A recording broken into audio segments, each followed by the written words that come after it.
Gênesis capítulo 4, de 1 a 16, perdão. De 1 a 16.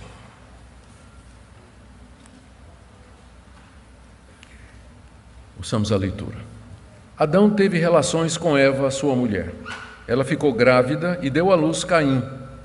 Então ela disse: adquiri um varão com o auxílio do Senhor. Depois deu à luz Abel, irmão de Caim. Abel foi pastor de ovelhas e Caim foi agricultor. Aconteceu que, ao fim de um tempo, Caim trouxe do fruto da terra uma oferta ao Senhor. Abel, por sua vez, trouxe das primícias do seu rebanho e da gordura deste. O Senhor se agradou de Abel e de sua oferta, mas de Caim e de sua oferta não se agradou. Caim ficou muito irritado e fechou a cara. Então o Senhor lhe disse: por que você anda irritado? E por que essa cara fechada? Se fizer o que é certo, não é verdade que você será aceito? Mas se não fizer o que é certo, eis que o pecado está à porta, à sua espera. O desejo dele será contra você, mas é necessário que você o domine. Caim disse a Abel, seu irmão: vamos ao campo. Estando eles no campo, Caim se levantou contra Abel, seu irmão, e o matou. O Senhor disse a Caim: onde está Abel, teu irmão? Ele respondeu: não sei, por acaso sou o guardador do meu irmão? E o Senhor disse: o que foi que você fez? A voz do sangue do seu irmão clama da terra a mim. E agora você é maldito sobre a terra, cuja boca se abriu para receber da sua mão o sangue do seu irmão. Quando você cultivar o solo, ele não lhe dará sua força. Você será fugitivo e errante pela terra. Então Caim disse ao Senhor: meu castigo é tão grande que não poderei suportá-lo. Eis que hoje me expulsas da face da terra, e da tua presença terei de me esconder. Serei fugitivo e errante pela terra. Quem se encontrar comigo me matará. O Senhor, porém, lhe disse: não. E se alguém matar Caim, será vingado 7 vezes. E o Senhor pôs um sinal em Caim, para que se alguém viesse a encontrá-lo, não o matasse. E Caim se retirou da presença do Senhor e habitou na terra de Nod, a leste do Éden. Até aqui, queridos, a leitura da palavra de Deus. Mais uma vez pedimos, Pai, a direção do Teu Espírito Santo, na compreensão e exposição da Tua santa palavra. Fala ao nosso coração. Em nome de Jesus. Amém. Meus irmãos, o foco do capítulo 4 de Gênesis é na pessoa de Caim e a sua descendência. O objetivo de Moisés em registrar essa história que nós acabamos de ler é mostrar a bifurcação que aconteceu na humanidade logo após a queda do homem e sua expulsão do jardim. Aqui no capítulo 4, essa bifurcação moral e espiritual começa a ficar clara. Por um lado, aparece Caim, que é rejeitado por Deus, mata seu irmão, é amaldiçoado e expulso da região do Éden. Começa uma civilização lá para a banda do leste, onde constrói uma cidade e uma cultura, como nós veremos na próxima exposição. A genealogia de Caim, que ocupa o resto do capítulo 4, é registrada e fica claro que na sua descendência o pecado já está em estágio avançado. Poligamia, vingança, morte, tudo isso na descendência de Caim, cuja história começa aqui. Por outro lado, nós temos Abel, cujas obras eram justas, homem cheio de fé, e que é o primeiro a ter o seu sangue derramado por adorar a Deus da maneira correta. Depois de Abel, Deus concede Sete e depois Enos. E a partir dele, o verdadeiro culto a Deus começa a se organizar e se fortalecer. Caim representa claramente a serpente, a descendência da serpente, mencionada lá em Gênesis 3,15, conforme vimos na mensagem anterior, quando Deus disse à serpente que viria um descendente da mulher, a descendência da mulher, que esmagaria a sua cabeça, enquanto que ela picaria o calcanhar. Isso porque Deus colocaria inimizade entre a descendência da mulher e a descendência da serpente. E essa inimizade começa a aparecer aqui, representada por Caim, que é o descendente da serpente, e Abel, que é o descendente da mulher, a linha piedosa daqueles que haveriam de servir a Deus. Hoje nós veremos a parte inicial do capítulo 4, que conta a tragédia envolvendo esses dois irmãos. São 4 incidentes narrados por Moisés aqui, que eu queria expor e que vocês acompanhem com a sua Bíblia em oração, porque nós temos muita coisa para cobrir aqui, muito assunto, muitos temas da mais alta relevância para a nossa fé. Primeiro, o nascimento de Caim e Abel, versos 1 e 2. Diz aí o verso 1, que Adão teve relações com Eva, a sua mulher. Literalmente no hebraico, Adão conheceu a Eva, sua mulher. Esse era o termo que era usado no Antigo Testamento para se referir às relações sexuais. E mostra que a Bíblia ela é muito cuidadosa na escolha de palavras. Ela procura não despertar a imaginação. Ela usa aquilo que a gente chama de eufemismos, com frequência. Então, ter relações sexuais, que a nossa tradução simplesmente traduziu assim, não é? Hoje em dia isso não é tanto, mas naquela época havia um certo recato com a linguagem, então usava-se o termo conhecer. Até porque é o que significa, é um conhecimento mais íntimo da pessoa. Então, Adão conheceu, teve relações com Eva, a sua mulher. Nós vamos chegar lá no capítulo 5, verso 4, onde está dito que Adão e Eva tiveram filhos e filhas. Filhos e filhas. Imagina que Adão viveu 930 anos, não é? Então, quantos filhos e filhas ele não teve? Ao que parece, Caim e Abel foram os primeiros filhos. O texto vai nessa direção. Eles moravam na região do Éden. Vocês lembram que Deus expulsou Adão e Eva do jardim que era no Éden. Então, o jardim ficou fechado e eles ficaram morando na região do Éden. Não no jardim mais, mas na região do Éden, que era uma região privilegiada. Bem, Eva então engravidou. E ela deu à luz a Caim, certamente sentiu aqui aquilo que Deus disse, com dores darás à luz filho. Ela sentiu as dores, experimentou o sofrimento de trazer um filho ao mundo. E ao que parece, foi ela que deu nome à criança. Ela ficou grávida e deu à luz Caim. Então ela disse, adquiri um varão com o auxílio do Senhor. Caim, em hebraico, soa muito parecido com o verbo adquirir.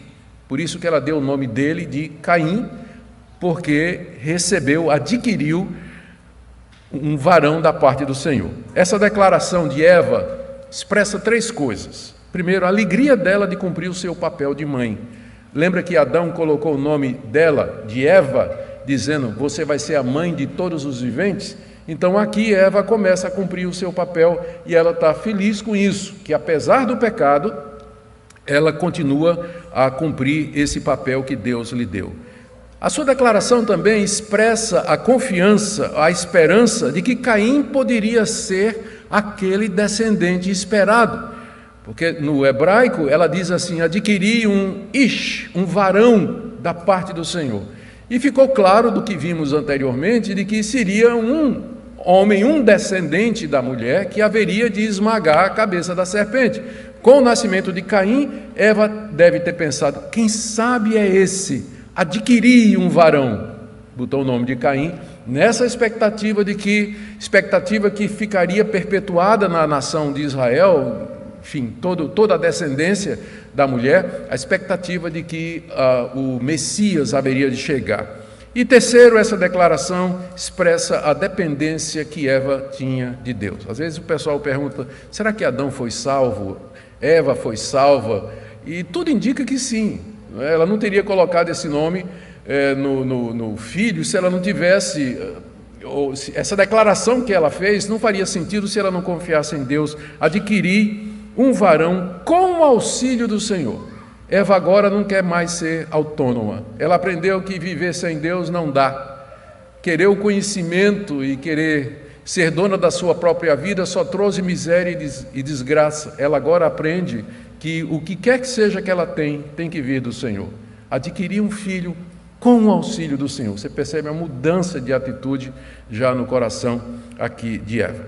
E o texto diz que ela deu à luz a Abel, irmão de Caim. No original pode ser traduzido assim: e continuou e deu à luz a Abel. Daí o próprio João Calvino, interpretando esse texto, diz que os dois eram gêmeos. Acha que eles eram gêmeos. Mas não há necessidade de chegar a essa conclusão, não é? Embora gramaticalmente seja possível. Mas não há nada no texto que indique isso. O fato é que simplesmente está dizendo, ela teve Caim, né? E na sequência, no tempo normal, o próximo filho se chamava Abel, que significa sopro, aquilo que passa rapidamente. Diferentemente de Caim, onde Moisés dá a explicação do que é que significa adquirir um varão com o auxílio do Senhor, não tem explicação para o nome de Abel.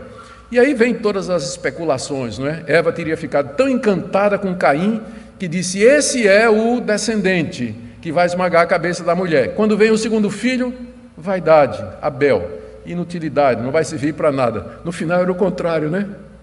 Como a gente se engana com os filhos, não é verdade?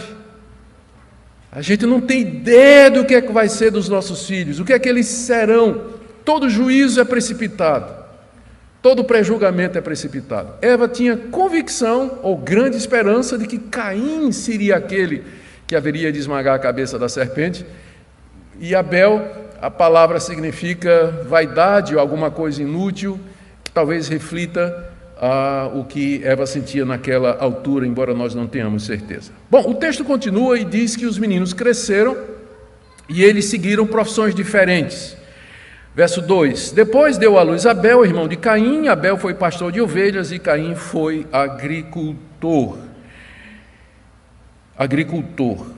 Deus havia ordenado que Adão dominasse sobre os animais domésticos. Isso significava pastoreá-los, levá-los para onde houvesse comida e água, providenciar abrigo contra o sol, lugar para dormir à noite. Tinha muito trabalho. E essa foi a profissão que Abel assumiu, essa vocação de cumprir o mandato que Deus tinha dito de dominar sobre os animais domésticos. Mas já Caim se tornou lavrador. Ele foi cuidar da roça, se tornou agricultor, como diz o verso 2, como Deus tinha mandado que seu pai Adão fizesse. Quando Deus expulsou Adão do paraíso, do jardim, diz o texto que ele foi mandado para lavrar a terra de onde ele havia sido tirado. E Caim aprendeu a profissão com o seu pai. O que a gente pode perceber aqui é que a descendência do homem, ela está seguindo o mandato cultural. Os filhos de Adão e Eva estão seguindo aquilo que Deus havia dito ao primeiro casal, de dominar a terra, ocupá-la completamente, aprender dela e dela tirar o seu sustento. Isso a gente chama de mandato cultural. Eles deveriam formar uma família, uma sociedade, criar uma cultura, explorar as riquezas do mundo que Deus criou para eles, ciência, usar esses recursos para o bem da humanidade, tecnologia, da terra tirar o sustento. Agricultura e pecuária foram as duas primeiras profissões que aparecem na Bíblia. Então essa é a primeira parte, o relato do nascimento de Caim e Abel e como os dois seguiram caminhos diferentes e as expectativas diferentes dos seus pais com relação a eles. O segundo episódio que Moisés registra, está aí do verso 3 a 7, é aquele momento em que os dois irmãos trazem ofertas para Deus. Isso ocorreu ao fim de certo tempo. Veja o verso 3. Aconteceu que, ao fim de um certo tempo, Caim trouxe do fruto da terra uma oferta ao Senhor. Ninguém sabe o que é que Moisés quis dizer com isso. Que tempo é esse? Quando os meninos cresceram? Quando chegou o tempo da colheita? Ou quando passou a semana e chegou o sábado, que era provavelmente o dia em que se fazia o culto a Deus? Já era conhecido o sábado desde o Jardim do Éden? Então ninguém sabe exatamente. O mais provável é que esse, ao fim de um certo tempo, se refere ao fato que depois que os rapazes cresceram e depois que eles foram instruídos por Adão sobre como agradar a Deus e como adorá-lo, porque eles não fizeram isso do nada. Eles devem ter aprendido isso com o seu pai, Adão, que por sua vez aprendeu com o próprio Deus. E aí então, no tempo certo, os dois irmãos trouxeram suas ofertas a Deus, provavelmente pela primeira vez. Num local designado para isso, na região do Éden. Muitas outras ofertas já tinham sido feitas por Adão, mas agora era a vez de Caim e Abel trazer as ofertas diante do Senhor. O alvo era obter o favor e a aceitação de Deus.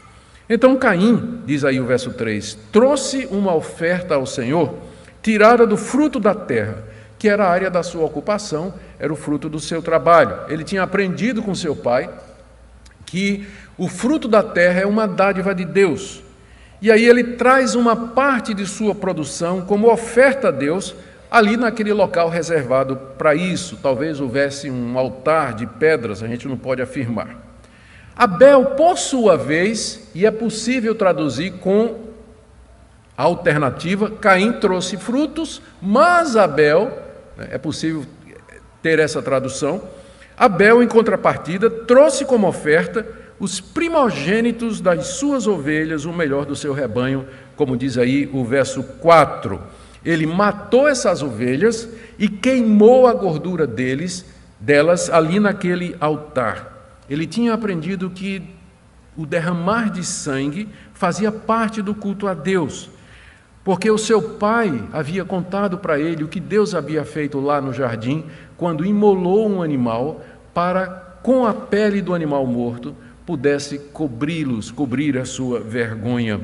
Porque de que outra forma Abel, de onde ele teria tirado a ideia de matar animais para trazer como oferta a Deus? É o único episódio anterior que nos dá uma dica de onde ele tirou essa ideia.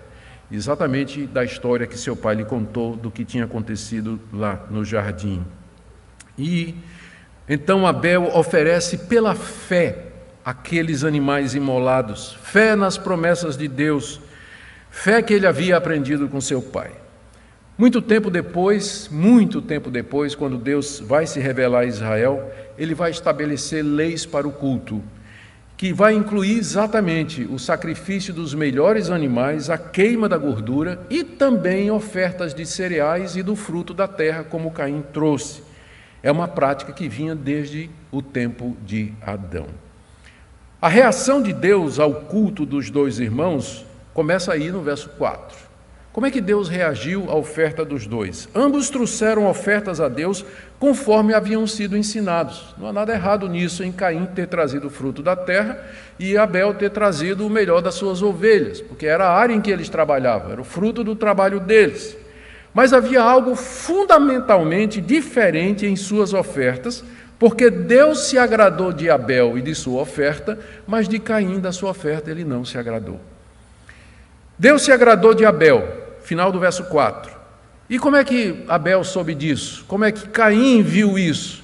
A resposta plausível é que, como nós vamos ver adiante, várias vezes acontecendo no Antigo Testamento, Deus fez descer fogo do céu e consumiu aqueles animais, aquele animal que estava sobre o altar, demonstrando assim a sua aprovação da oferta de Abel. E diz o texto, presta atenção no texto que isso é importante, que Deus aprovou não somente a pessoa de Abel, o que seria a sua intenção, a sua fé, sua sinceridade e seu amor. E aqui é importante lembrar que Jesus, lá em Mateus 23, verso 35, chama Abel de o justo Abel. Deus aceitou a pessoa de Abel, o justo Abel, mostrando que ele era um homem que andava nos caminhos de Deus, um homem que havia decidido não seguir no caminho do seu pai, um homem que escutou o que o seu pai tinha ensinado e resolveu seguir o caminho de Deus conforme ele sabia, ele era justo. Deus aprovou a pessoa de Abel, mas não somente a pessoa de Abel, final do verso 4, mas também a oferta que ele tinha trazido, os sacrifícios e sangrentos e gordura queimada do melhor do rebanho. E aqui começa o contraste, aqui começa a bifurcação. Deus não se agradou nem de Caim e nem da oferta que Caim tinha trazido. Não manifestou qualquer reação visível na aceitação, como, por exemplo, descer fogo do céu. Caim viu Abel trazer o sacrifício, o fogo desceu e consumiu. Caim disse, agora é minha vez. Ele trouxe o cesto de frutos, colocou no altar.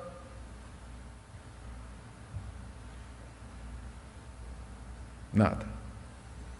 Então ficou claro que Deus não tinha aceitado nem a Caim e nem a oferta dele. Moisés nos diz aí no verso 5 que Caim ficou muito irado com isso. Quando ele percebeu que não havia sido aceito por Deus, ele ficou muito irado. E não só irado com Deus, ele ficou irado com seu irmão. Ele ficou, diz o texto, transtornado a ponto dele fechar a cara. No hebraico diz que o semblante dele descaiu. E a gente sabe quando uma pessoa está com raiva, é quando o semblante descai, né? A gente vê, né? Todas as linhas ficam para baixo. Tudo, sobrancelha, a linha da testa, a linha da boca, né? Fica tudo para baixo assim, os olhos, o semblante descai. E aqui a nossa tradução diz, por que você está carrancudo, né?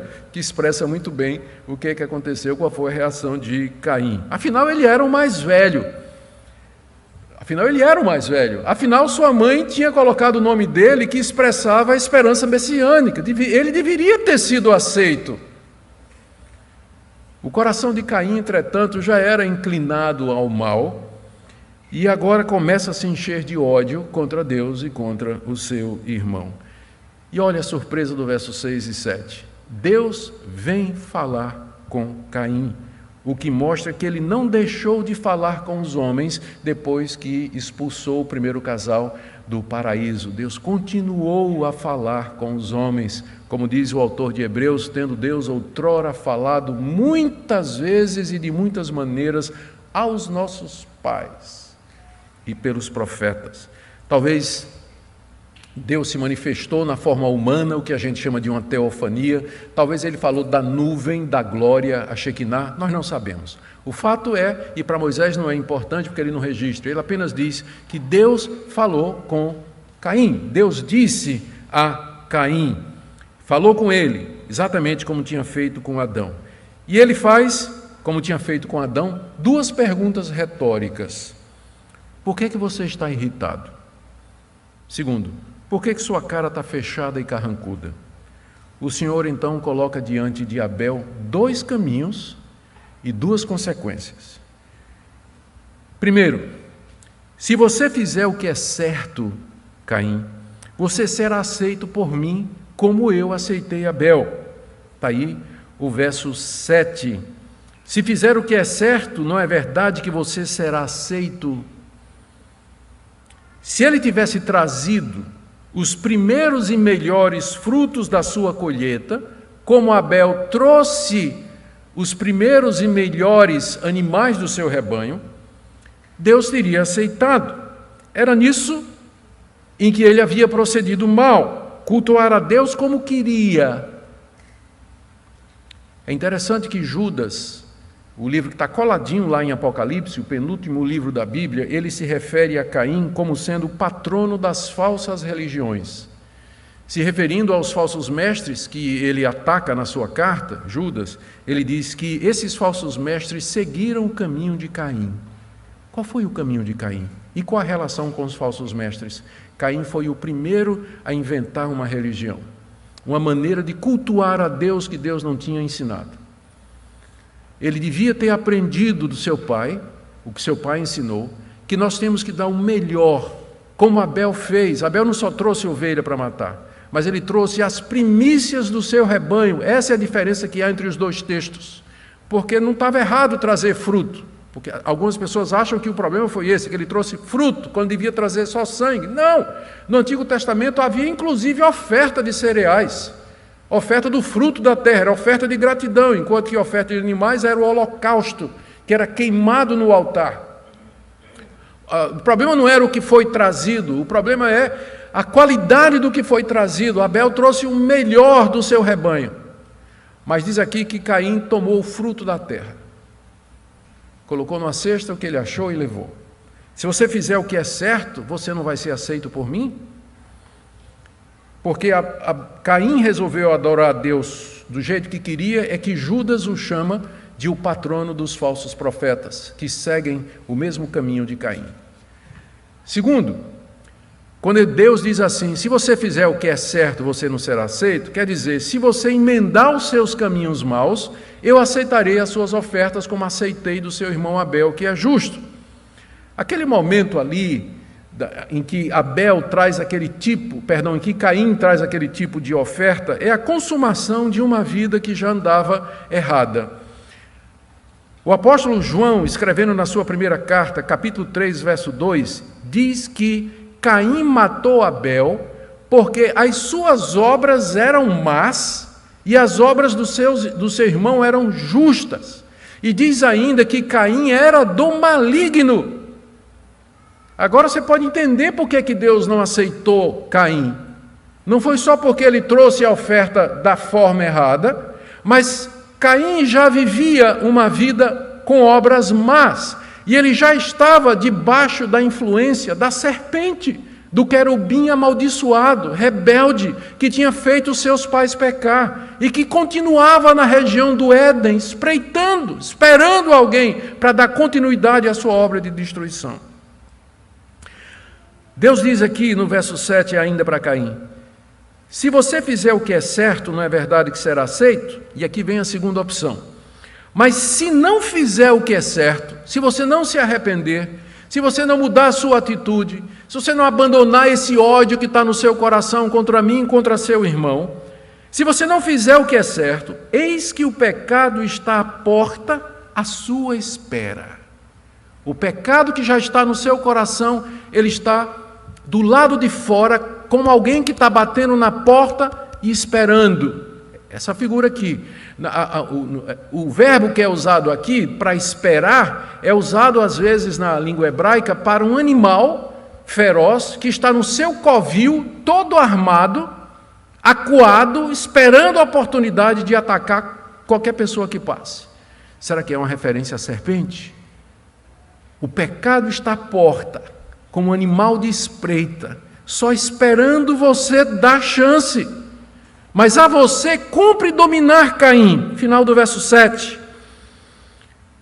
É certo que o pecado está à porta, à sua espera. O desejo dele será contra você. É isso que ele quer. O desejo, a intenção do pecado, é a primeira vez que a palavra pecado aparece no texto hebraico, né? E aqui é personificado como se fosse um animal à espreita. O pecado está esperando na porta para dominar você. O desejo dele é dominar você, mas é necessário que você o domine, Caim. Não deixe essa ira do seu coração virar em desejos assassinos. Não deixe que a mágoa contra o seu irmão, a mágoa contra Deus se desenvolva em algo pior. O pecado está à porta, está só esperando uma oportunidade. Que exortação atual, não é verdade? Grandes pecados, eles sempre têm pequenos começos. Adultérios começam com simples olhada para mulheres onde você não devia pôr o rosto, ou em homens onde você nunca devia colocar seus olhos. Adultérios começam com pequenas coisas. A pessoa que é corrupta, desonesta, ela começou na escola roubando o lápis do coleguinha. O pecado está à porta, à espreita, mas cumpre que você o domine, porque senão ele vai entrar e vai se apossar de você. Se Caim não fizesse o que era certo, tudo isso haveria de vir. E do verso 8 a 10, que é a terceira parte do texto, nós temos mais uma para terminar, a gente vê com tristeza a escolha de Caim. Exatamente, a história se repete. A história de Caim é a história de Adão e Eva. Muito parecido. Escolha, consequências, não obedecer a Deus, escolhas erradas, expulsão do paraíso, como Caim vai ser expulso da região do Éden. Para mostrar o quê? Como o pecado se alastrou pela descendência de Adão. E a história de Adão e Eva é a nossa, a história de Caim e Abel é a nossa. Até que viesse o descendente da mulher, para que pudesse nos livrar da inclinação do nosso coração. De 8 a 10 a gente vê horrorizado que Caim optou por não ouvir a voz de Deus e ele mata seu irmão. A advertência de Deus não foi recebida por Caim. Aqui nós vemos a natureza que ele herdou dos seus pais, o pecado que ele herdou dos seus pais, se manifestando de maneira clara. Ele endureceu o coração, apesar da advertência bondosa de Deus. Ele endureceu o seu coração, não ouviu a voz do Senhor, e aquilo que era uma mágoa, um ciúme, agora tornou-se uma intenção homicida. Ele decidiu no seu coração que ele haveria de matar o seu irmão. E aqui o querubim amaldiçoado, a maldita serpente, planeja destruir a descendência da mulher, Abel. No verso 8, nós lemos, então, Caim disse a Abel, seu irmão, vamos ao campo. Porque, lembrem, eles não estavam sós, não é? A gente às vezes lê esse texto e pensa que só tinha os dois. Se tivesse os dois, por que dizer vamos para o campo? Num local isolado, longe, onde ninguém vai ver o que vai acontecer, não é? Então, claro, quando isso aconteceu, já havia muita gente na terra, vou tocar nisso daqui a pouco. Então, vamos para o campo. Vamos para o campo. Veja que Caim procede aqui com malícia, ele premeditou a morte de Abel. Não foi alguma coisa que ele fez assim, de supetão, no momento de ira, mas ele planejou como mataria o seu irmão. Iludiu o irmão, levou para o campo, movido de invejas e ciúmes contra ele, debaixo da influência de Satanás, a quem ele pertencia, e usando de disfarçatez e malícia, diz para o seu irmão, deixa eu te mostrar lá a minha lavoura, minha roça deu uns frutos bonitos, vamos lá no campo, eu quero te mostrar alguma coisa. E Abel de nada desconfia. O santo Abel, o justo Abel, temente a Deus, de nada desconfia. Como poderia desconfiar? Ele não fez intencionalmente, ele não queria provocar isso no seu irmão, não era a intenção dele. O que ele fez foi para servir a Deus. Mas às vezes acontece que as nossas melhores boas intenções, elas são interpretadas de uma maneira odiosa por aqueles que têm inveja, por aqueles que têm ciúmes e por aqueles que eles mesmos não têm comunhão com Deus. E é o que aconteceu aqui. Abel de nada desconfiou. E aí, a sós no campo, longe da vista de todos, o texto diz que Caim se levantou contra seu irmão e o matou. Feriu Abel a ponto do seu sangue ser derramado na terra. Talvez com um pedaço de madeira, talvez com alguma coisa cortante, talvez com uma pedra na cabeça. O fato é que derramou o sangue de Abel, o matou de forma sangrenta. E aqui nós temos o primeiro homicídio da história humana, que na verdade foi um fratricídio. Aqui fica claro como o pecado havia se espalhado de Adão e Eva e atingiu a sua descendência, e é a primeira manifestação concreta desse conflito entre os descendentes da serpente e os descendentes da mulher. Verso 9 e 10 mostra o nosso surpreendente Deus. Lá vem Deus de novo procurar Caim. Se você fosse Deus, ou se eu fosse Deus, a gente tinha já mandado descer fogo do céu, não para consumir o sacrifício de Caim, mas para consumir Caim. Mas o nosso Deus, lá vem ele de novo. Lá vem ele de novo. Amor que não deixa ir embora o pecador, que não desiste do pecador. Lá vem ele atrás de Caim. E de novo duas perguntas, ambas retóricas, visando despertar Caim para a gravidade do que ele tinha feito. A primeira está aí no verso 9. O Senhor disse a Caim, onde está Abel, o seu irmão? É claro que Deus sabia o que tinha acontecido, mas ele quer despertar a consciência de Caim. Onde está Abel, o seu irmão? E a ênfase da pergunta está no teu irmão. Onde está Abel? Poderia parar aí, não é? E Deus acrescenta, teu irmão. Como que dizendo, perceba o que você fez, você matou, não foi qualquer outra pessoa, você matou o seu próprio irmão. Onde está Abel, o teu irmão? E a resposta hipócrita e sarcástica de Caim revela o estado de pecado avançado no seu coração. Na verdade, é uma resposta mais dura do que aquela que Adão e Eva deram a Deus, quando Deus veio fazendo a mesma pergunta. Foi o que vocês fizeram. Aqui você não vê consciência de pecado, aqui você não vê quebrantamento, o que você vê é uma mentira deslavada. Não sei. Deus perguntou, onde está Abel, teu irmão? Não sei.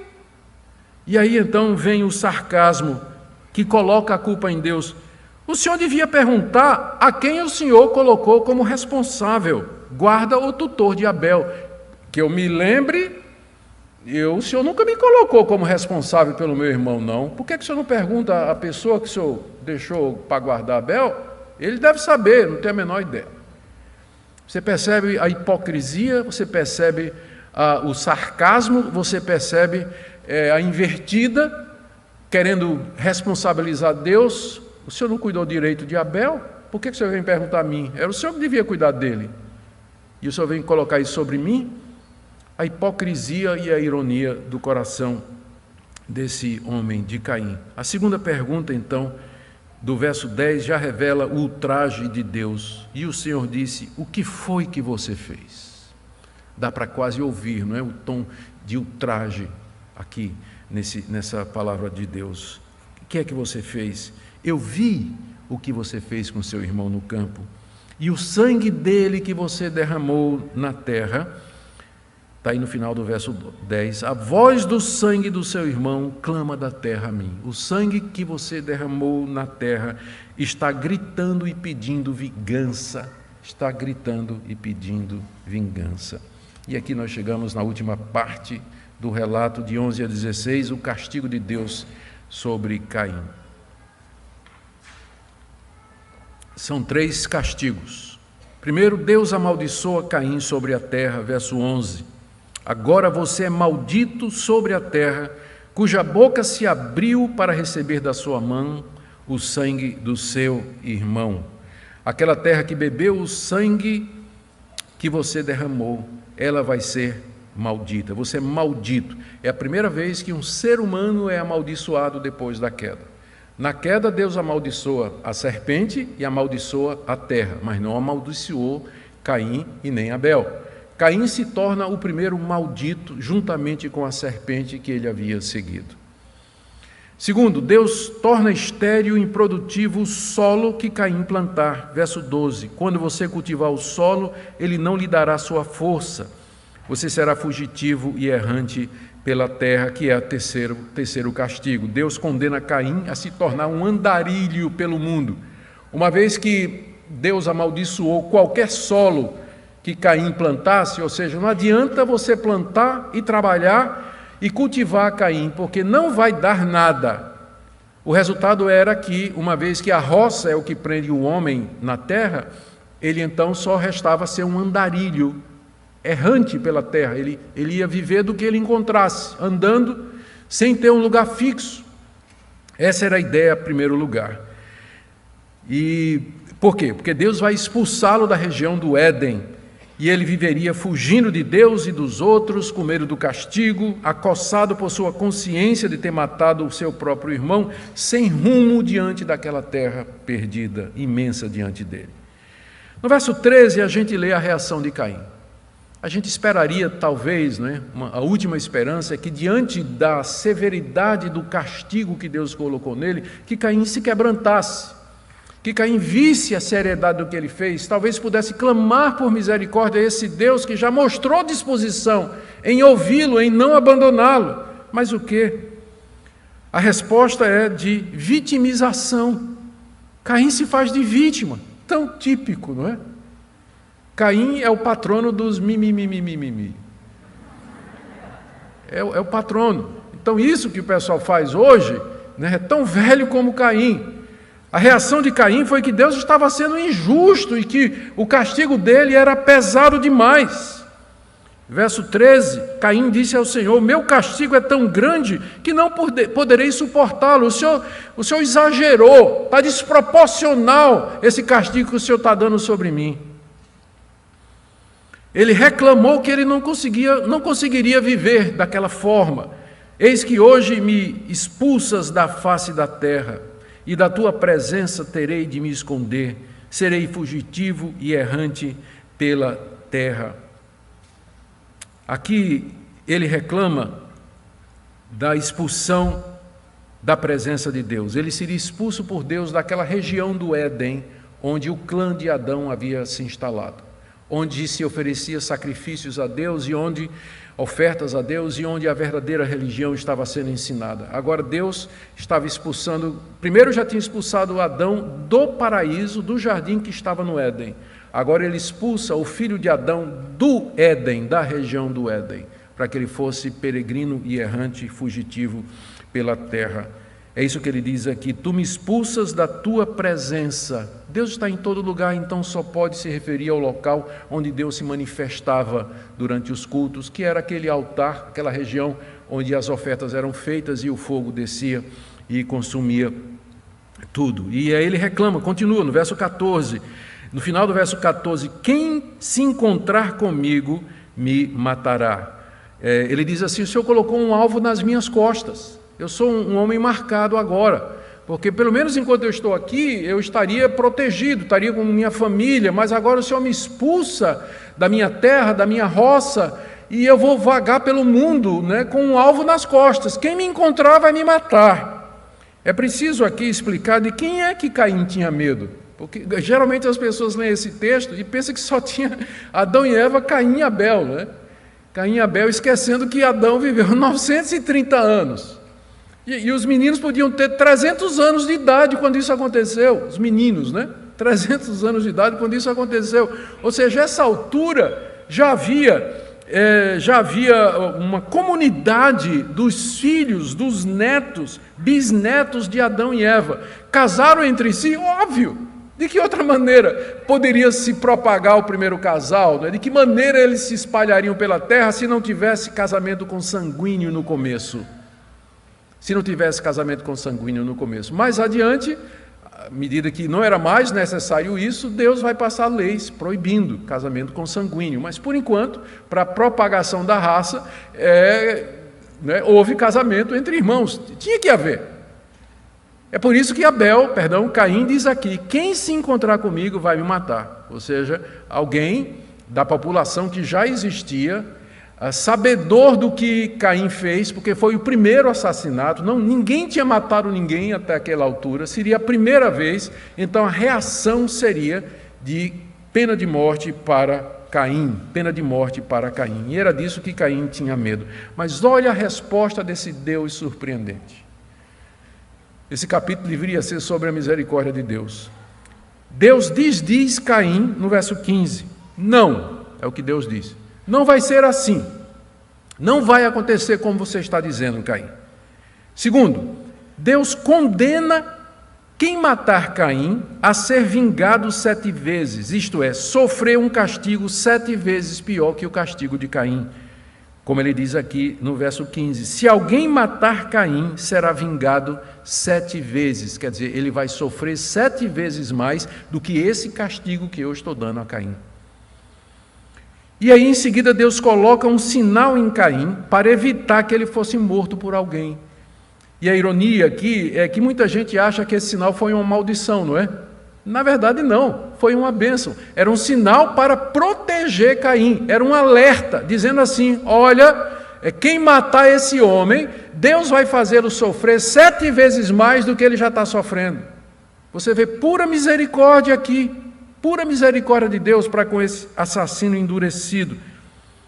Ninguém sabe que sinal era esse, e todas as tentativas que têm sido feitas para interpretar acabam, inclusive, em interpretações abomináveis, que eu não vou nem mencionar. Mas a verdade é que ninguém sabe que sinal era esse. Era alguma coisa visível que identificava Caim como protegido por Deus. Ninguém poderia matá-lo sob pena de sofrer consequências 7 vezes pior do que o castigo que Deus já tinha dado a ele. A gente pergunta, por que Deus protegeu esse homicida endurecido, hipócrita, sarcástico?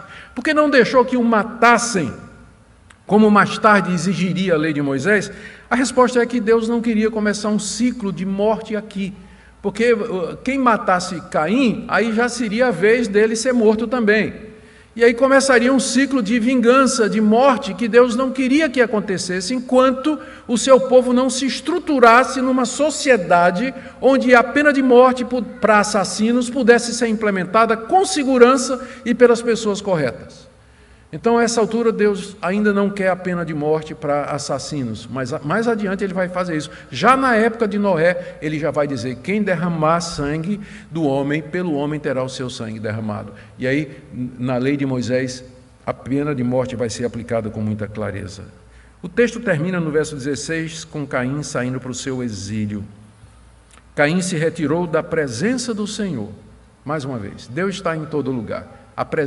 Retirar-se da presença do Senhor significa sair daquele lugar onde Deus manifestava a sua presença, que só pode ser aquele local de culto lá no Éden, onde os irmãos tinham trazido, ou traziam, e outros traziam as suas ofertas para oferecer a Deus. Caim é como que expulso da igreja, ele é expulso da comunidade de fé, ele é expulso ali daquele local onde a verdadeira religião estava sendo ensinada. Ele se desliga de Deus, se desliga dos seus pais e parentes, e diz o texto que ele foi habitar numa terra chamada Nod, ao lado direito do Éden, do Oriente, o lado, a banda onde o sol nasce.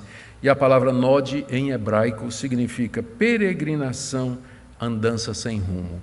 Na próxima mensagem, se Deus quiser, nós vamos ver como Caim se estabelece naquela terra, constrói uma cidade, a primeira cidade construída foi por Caim, e os pecados que vieram na sua descendência e também as conquistas.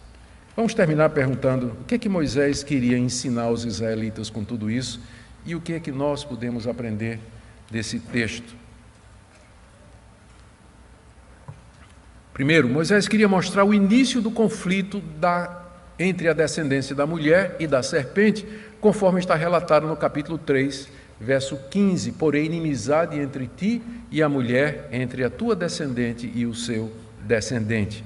A história desse conflito da serpente e da mulher coincide com a história da raça humana. Na verdade, você só pode entender a nossa história, a história da humanidade, dessa perspectiva, do conflito entre os descendentes da serpente, como Caim, homens ímpios, homens maus, às vezes até religiosos, porque Caim era religioso. O problema é que a religião dele estava errada, mas ele era religioso. O conflito entre esses homens ímpios e a descendência da mulher, que começa com Abel, temente a Deus, fiel, boas obras, justo diante de Deus, adorando a Deus da forma correta. Então você pode entender a história da humanidade a partir dessa perspectiva bíblica. É isso que Moisés quer mostrar aqui, para dizer aos israelitas que eles fazem parte da linhagem de Abel, substituído depois por Sete e Enos, que Deus se revelou a eles, que Deus deu os mandamentos para eles, deu seu culto e suas promessas. Eles estavam prestes a entrar na terra prometida e os descendentes da serpente estariam lá. E o conflito vai começar. As guerras de Canaã, os exércitos de Israel liderados por Josué, contra os exércitos dos cananeus que habitavam naquela terra há 450 anos, é mais uma expressão histórica do conflito da semente da serpente e da semente da mulher. E todos os demais conflitos que você vai ver registrados na Bíblia. A história bíblica tem que ser entendida a partir dessa perspectiva. É daqui que nasce tudo. É isso que Moisés queria deixar claro para os israelitas, para que eles entendessem a história. Segundo, Moisés quer mostrar a essência do culto verdadeiro a Deus. Como eu disse, os israelitas tinham passado 400 anos lá no Egito aprendendo coisas erradas sobre Deus, deuses e culto. Iam entrar numa terra onde deuses eram adorados das maneiras mais absurdas, inclusive com o sacrifício dos filhos. Mas agora Moisés começa a mostrar como é que se adora a Deus. Primeiro, de acordo com as instruções dele, não vai fazer como Caim, inventar uma forma de adorar a Deus. Tem que ter sangue derramado no culto feito a Deus. Nós temos que entregar a Deus do nosso melhor e não somente qualquer coisa. O nosso culto tem que proceder de uma vida reta e santa. Abel era justo e as obras de Caim eram más, e acima de tudo, tem que ser com fé nas promessas de Deus. Essa é a maior diferença entre o culto de Caim e o culto de Abel, porque Abel tinha fé. Terceira coisa que Moisés quer apresentar é os efeitos do primeiro pecado em toda a humanidade. A serpente, como animal astuto, de tocaia, havia aguardado uma oportunidade. Ela foi expulsa do jardim, mas ela estava aguardando uma oportunidade. e a oportunidade chegou na pessoa de Caim. Todos eles manchados pelo pecado. O pecado reaparece nos descendentes, como veremos na próxima mensagem. Gente, aqui nós temos a doutrina do pecado original, da sua transmissão e da sua imputação a toda a raça humana. E a corrupção aqui vai crescendo tanto que Deus vai ter que mandar o dilúvio, alguns capítulos aqui, 2 capítulos, a partir daqui, Deus vai mandar o dilúvio. Porque a raça humana se corrompeu. Do jardim para o dilúvio, rápido.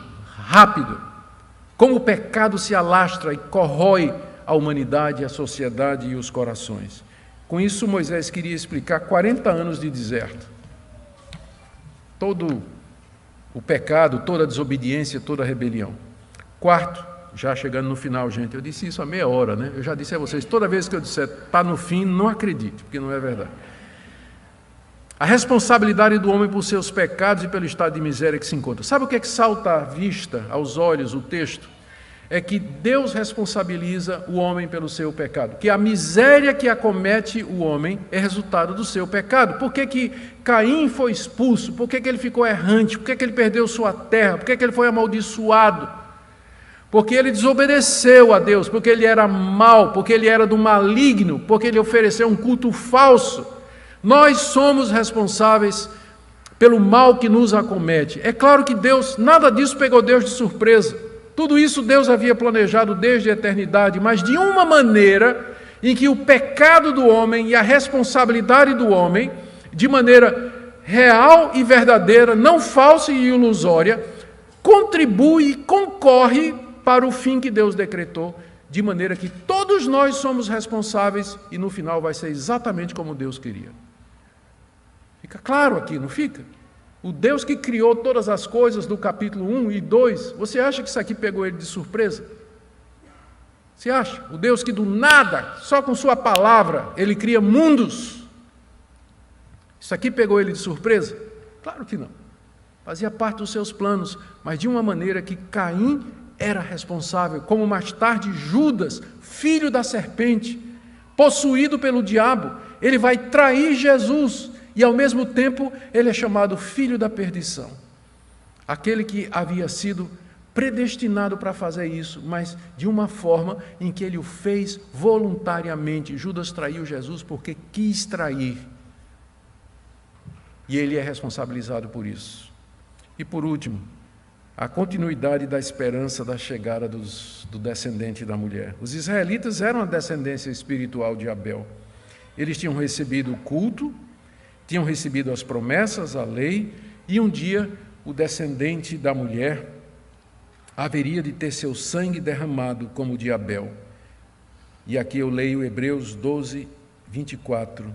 Vocês chegaram a Jesus, o mediador da nova aliança, e ao sangue da aspersão, que fala melhor do que o sangue de Abel. O sangue de Jesus, ele fala melhor do que o sangue de Abel. O sangue de Abel fala lá da terra, eu quero vingança.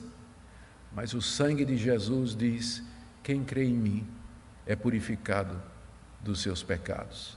Abel clama por vingança, Cristo oferece perdão.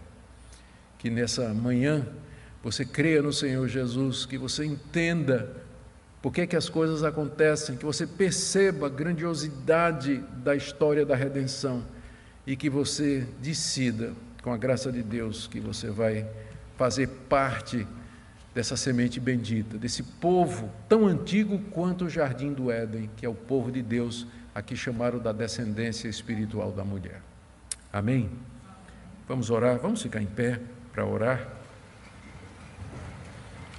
Logo depois da oração, nós teremos alguns breves avisos e logo em seguida a escola dominical com o nosso pastor, reverendo Cláudio. Oremos.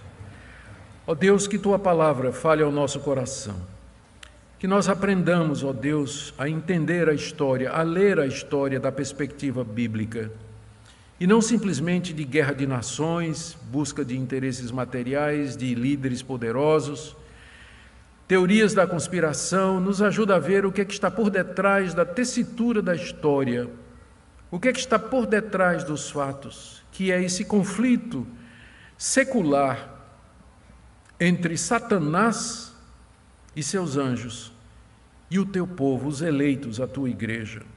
Nos ajuda a ver isso. Abre os nossos olhos para que nós vejamos o sentido da vida, de onde viemos, o que somos e para onde vamos. Abençoa esse povo querido que está aqui nessa manhã, dá-lhes tua graça e misericórdia.